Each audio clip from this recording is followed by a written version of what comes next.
ಆಸ್ತಿ ವಿಚಾರಕ್ಕಾಗಿ ತಾಯಂದಿರ ದಿನವೇ ಹೆತ್ತ ತಾಯಿ ಹಾಗೂ ತಮ್ಮನನ್ನ ಗುಂಡಿಕ್ಕಿ ಕೊಂದ ಘಟನೆ ಉತ್ತರ ಪ್ರದೇಶದಲ್ಲಿ ನಡೆದಿದೆ. ರಾಜ್ ಕಿಶೋರ್ ಗುಪ್ತಾ ಕೊಲೆಗೈದ ಆರೋಪಿ. ಕುಟುಂಬದ ಪಿತ್ರಾರ್ಜಿತ ಆಸ್ತಿಯನ್ನ ಆರೋಪಿಯ ತಂದೆ ಮಾರಾಟ ಮಾಡಿದ್ರು. ಈ ವಿಚಾರಕ್ಕೆ ರಾಜ್ ಕಿಶೋರ್ ವಿರೋಧ ವ್ಯಕ್ತಪಡಿಸಿದ. ಇದೇ ವಿಷಯವಾಗಿ ಮನೆಯಲ್ಲಿ ತಾಯಿ ಮತ್ತು ತಮ್ಮನೊಂದಿಗೆ ಜಗಳ ನಡೆದಿದೆ. ಜಗಳ ತೀವ್ರವಾಗ್ತಾ ಇದ್ದಂತೆ ಆರೋಪಿ ಬಂದೂಕು ತೆಗೆದು ತಾಯಿ ಮತ್ತು ತಮ್ಮನ ಮೇಲೆ ಗುಂಡು ಹಾರಿಸಿದ್ದಾರೆ.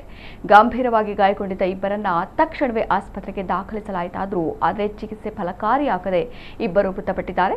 ಘಟನೆಯ ಬಳಿಕ ಆರೋಪಿ ಸ್ಥಳದಿಂದ ಪರಾರಿಯಾಗಿದ್ದು, ಆರೋಪಿ ಪತ್ತೆಗಾಗಿ ಪೊಲೀಸರು ವಿಶೇಷ ತಂಡವನ್ನು ರಚಿಸಿ ಹುಡುಕಾಟ ನಡೆಸ್ತಾ ಇದ್ದಾರೆ.